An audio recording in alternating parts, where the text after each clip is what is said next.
Good evening, everyone. We're going to start our public hearing in a minute, but before we're going to open this meeting with the Pledge of Allegiance. If you please rise.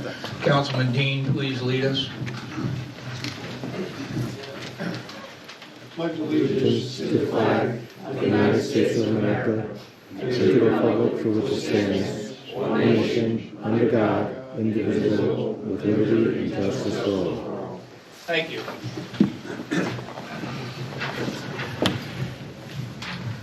Flo or Amanda, could you read the public hearing notice, please? Notice is hereby given of a public hearing to be held by the Town of Deerpark Town Board, Orange County, New York, regarding local law number 1 of 2023, providing for revision of portions of the Town of Deerpark zoning law, specifically Chapter 230, Section 25, pertaining to the TRRD and PRD district zones. Specifically, the town is considering modifying Section 230-25D6 to increase maximum building height from 2.5 stories to 3 stories, and Section 230-25D15 to clarify the definition of maximum length of building.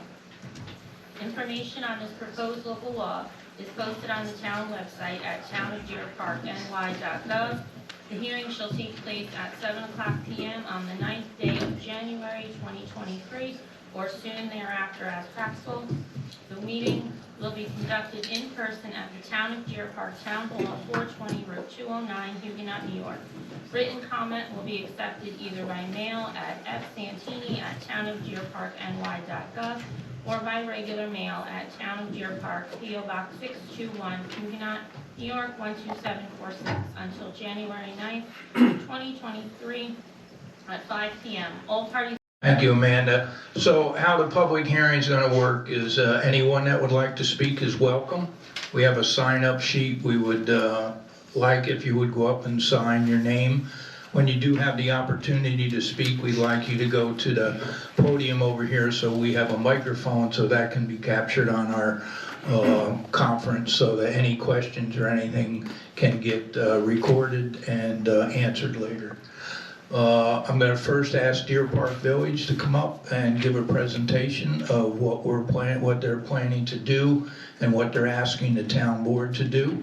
And then after that, we'll open the public hearing for anyone's comments. So again, just sign up and when you come up, speak into the podium.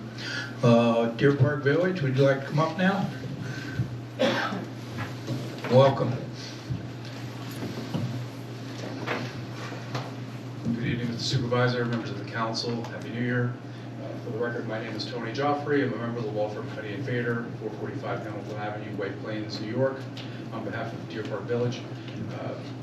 As was indicated when in reading the notice of the public hearing, this is a zoning text amendment that is being proposed by the town, clarifying one section of the code by there's a potential ambiguity in the reading of the language of the code as it relates to how the maximum length of a building is calculated. So the language that the town is proposing to change clarifies that the length of the building shall be measured along the primary street frontage. So it just clarifies the ambiguity that is in the code and how that measurement will be done. The other section of the code that is proposed to be changed is how the building height is permitted in the PRD and the PRRD districts. Currently, the zoning permits 2.5 stories and 35 feet maximum. The 35-foot height maximum is not proposed to change at all, so the overall height of 35 feet is not proposed to change. Merely the height of 2.5 stories is proposed to increase to 3 stories. What that change will allow and permit is that the building footprints that could be proposed in a development would be reduced. So you can get more units within a building and you can reduce the footprints, which will have the benefit of reducing the amount of impervious surface on a site, which will benefit local wetlands as well as other environmental and operational benefits. It allows to preserve more vegetated areas, permits more areas that could be dedicated for outdoor activities and walking pathways, and also permits a range of environmental benefits, including preservation of wetlands water quality, improving the runoff quality, reducing stormwater runoff, which also by correspondingly reduces demands on stormwater infrastructure, reduces heat produced from impervious surfaces, it expands habitats for animals, it improves air quality, as well as expands open space. And obviously, with all of those benefits, it's consistent with the town's comprehensive plan and is consistent with the town's goals for environmental and visual benefits correspondingly. So that's an overview of what the proposed changes are, and I'll be happy to answer any questions you do have. I think we'll let the public speak, and maybe if you feel like answering any of them now, you're welcome, and if not, you can answer them later. Thank you. When people do come up to speak, just remember you're addressing the board. We're holding a hearing so that we can get your input. We're not going to address the applicant per se, so you can just address us, and then eventually all the questions will get answered before the town board would vote on this law. So, Flo, could you give me the name of the first person, please? Yes, I can, sir. Bert Thielen. Bert Thielen. Evening, Bert. Good evening.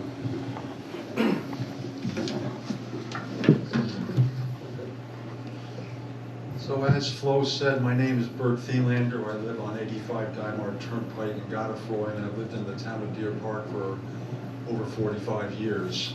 So I would ask the board to not support this zoning change. I think if we're going to increase residential density, we should do that on state roads like Route 209, county roads like Neversink Drive, and other venues like that. I think this area is a more rural setting. A lot of us came to live in Deerpark because of the rural, less dense living settings. So I think this zoning change will promote more residential density on town roads. I don't think that's a good idea. I can appreciate what the attorney said about preservation of wetlands and things like that, but I think we do not want to promote increased residential density in the town with these changes to the zoning law. So thank you for listening, and I'll urge you to vote against it. Thank you. I'm going to give a brief history of this. Thank you, Bert.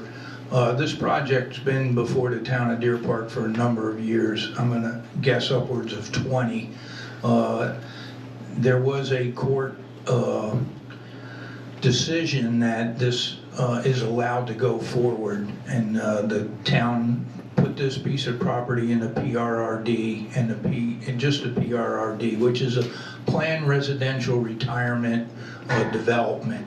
Now they have the right, they have been before the board, they are approved by the court for 1,518 units. What the board was proposing with this after speaking with the applicant was trying to get those 1,518 units on a smaller footprint. So I'm going to throw that out. I can answer some of your questions along that line, but Bert, thank you for your comments. And if you do have anything you'll ask me, I'll try to answer it, and if I can, I'll just let you know. Flo, next. Carl Van Horn. Carl. Good evening. I'm Carl Van Horn, the first assistant chief of this Brevard Engine Company. A lot of our questions are geared more towards fire suppression and some stuff in the building and how it's going to be laid out. So I'll lay it out to you and Sure. come back then. So is there going to be a planned water supply system, pond, hydrant system, water tower, something like that? If so, what is the planned water capacity? Will the common areas be sprinklered? Hallways, vestibule, if there's going to be a cafeteria or vice versa, whatever in there, what will be supplying the sprinklers? In other words, will they be dry and supplied when we come there and hook up to it with a fire truck, or will it be a wet system so when somebody does pull the alarm and it detects the heat and smoke, then it will automatically discharge the water at that point? Will there be standpipe connections on second and third floors? If there is a water supply system, Will there be hydrants located throughout the development? What is the projected timeline for completion of the project? How many of the third floor units will be a 3-bedroom unit?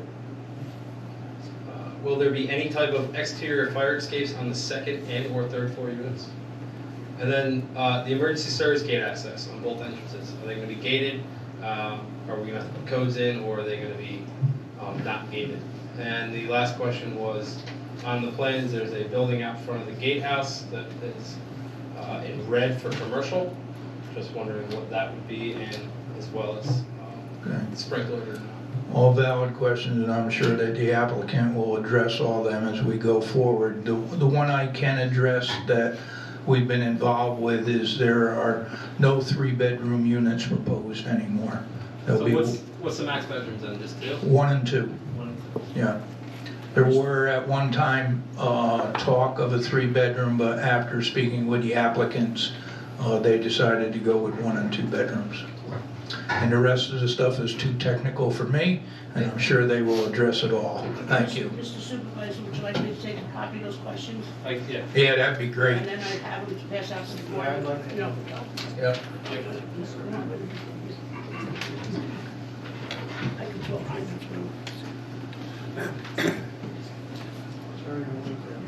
All right. Good to see you, Arthur. Flo, could you say who is next? My next person is Tony. That was me, so if Oh, okay. if there's anybody else, but I would like to respond to some of the questions. Yeah, you want to respond to each one, or would you like to respond more towards the end? or- At the end, we can. Okay, that'd be great. Stephen Hahn. Stephen Sue. Good evening. Steve Sue, I live in Deerpark Village. I'm a little worried about the population density, as Gordon had mentioned.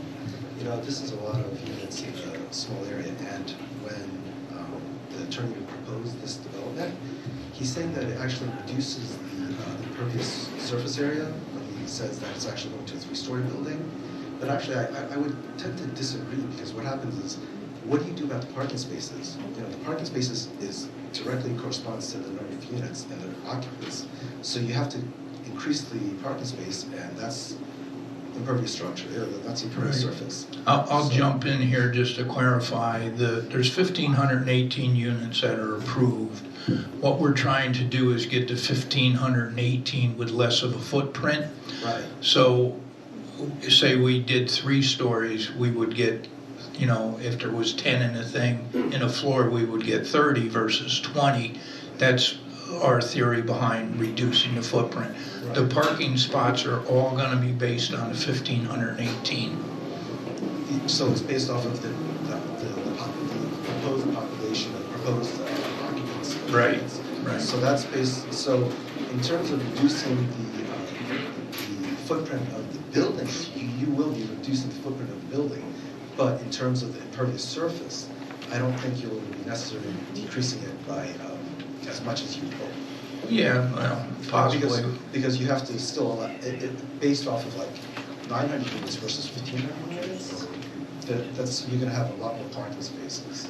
It is 1,518 units, I do want to make that clear. I thought there was an alternative proposed that they said they would reduce the units. That was years ago. Oh, so that's not even on the table? No, Oh, okay, all right. sorry about that. So if we could clarify, like, what the impervious surface area is actually going to be, and what the effect, like the runoff effect and stuff would be. Right. You know, because, you know, the attorney says that, you know, reducing the footprint and everything is like beneficial in all matters. I don't necessarily agree with that. It's, you know, it's a give and take, you know. Yeah. Well, we appreciate your comments, and then after this meeting, they will be addressing everything that is said here tonight. So we appreciate what you say, and they'll take that into consideration with their answers. Thank you so much. Thank you. Next, Scott Glenn. Scott Blair. Scott W. Glenn. Good evening. Hello, I'm Scott Glenn. I'm a resident on Wilson Road. My couple questions was, or is there any studies being done about the environmental impacts that are going to be done to it when the place is built? Knowing that the state land is near there, there's the eagle conservation area that's protected by the state land, but what's it going to do? Is it going to impact the animals that live there? Is it going to impact the trees that are there? Is there any studies being done currently, like of what trees are that are there right now, and what trees they take out, and if they're going to replace the trees somewhere else in the area? I'm gonna leave that all to them. And then, but also, is it going to impact the water of the wells in the area, such as the residents on Wilson Road and Old Forestburg, and West Pack right there, since all those roads are close? Yeah, good questions, thank you. And I'm gonna ask Jeff, I mean, you're gonna be doing a hydraulic study on the water system and stuff like that, I'm sure, in the future, so you'll have those answers. Thank you. Danielle Glenn.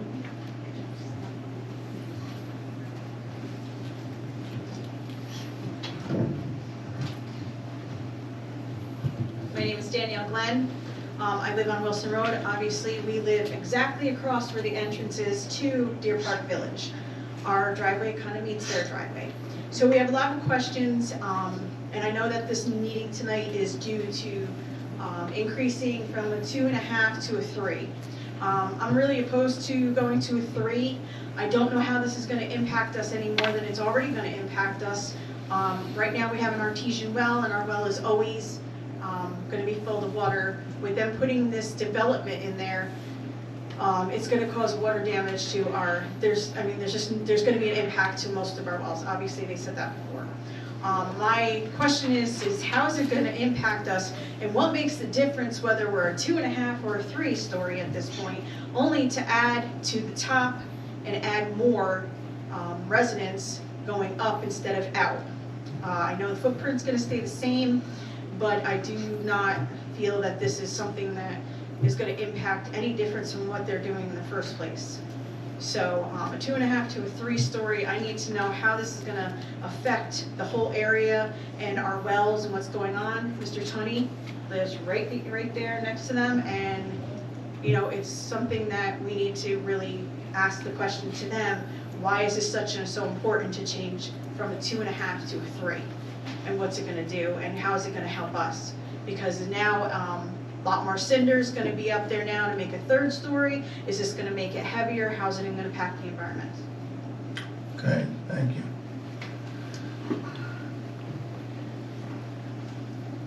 Scott T1. Could have brought you all up at once. Is there another one in the house? Thank you, gentlemen. My name is Scott Glenn. I am a resident of Wilson Road, 145 Wilson Road. Like my wife said, we live right across the street. But on the other front, I am also the captain of the Port Jervis Volunteer Ambulance Corps. And one of the questions we have is in regards to the traffic. Wilson Road is a small town, country road. We can barely get our ambulances up there as it is when there's traffic coming down, especially in the S-turns at the bottom towards 42. Even fire apparatus, you know, I'm past chief in Sparrow, which, you know, I've taken the trucks up there before. It's just not conducive enough for the density of the project to have that much more traffic on that road. And also for the ambulance corps, obviously you have to have elevators in the building. Are they going to be wide enough, big enough for our stretchers? You know, a lot of times we go into these buildings and the elevators are too small and we can't get the stretchers into the projects. And also, is there any conditions of, you know, I know it's a 55 and older community. Our ambulance corps is already taxed enough with the amount of calls. We just did 4,400 calls last year. You know, and we run two crews. Is there any way of getting, we pay for that all ourselves. We don't get any monies from the town. We don't get any monies from the city. So How's that gonna affect us and have to pay for extra crews? You would get money for the calls though? Just We for do, money? we do billing, but I mean, Okay. it's just not, Okay. it's not like, it's not tax money or anything, it's not taxpayer money. Okay. So, I mean, we do everything on our own, all of our equipment and everything we buy. And the ambulances, all the maintenance on the ambulances is all done by the ambulance board. Okay. That's all. Very good, thank you. Next, Flo. Mr. Supervisor, no one else on my list. Okay. Does anybody else want to sign up while you're here?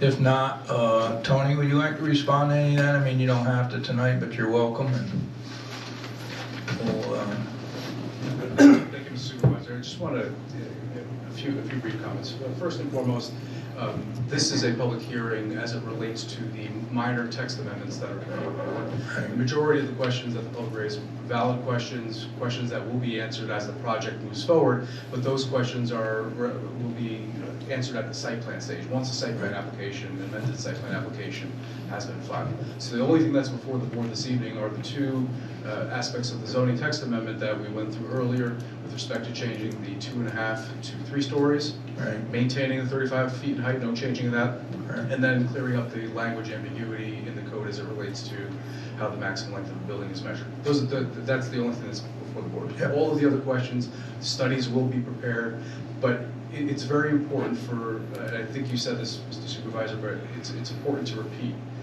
The number of residents, the number of units is not changing, is not proposed to be changed. So there was, I think one of the first comments was with regard to increase in density.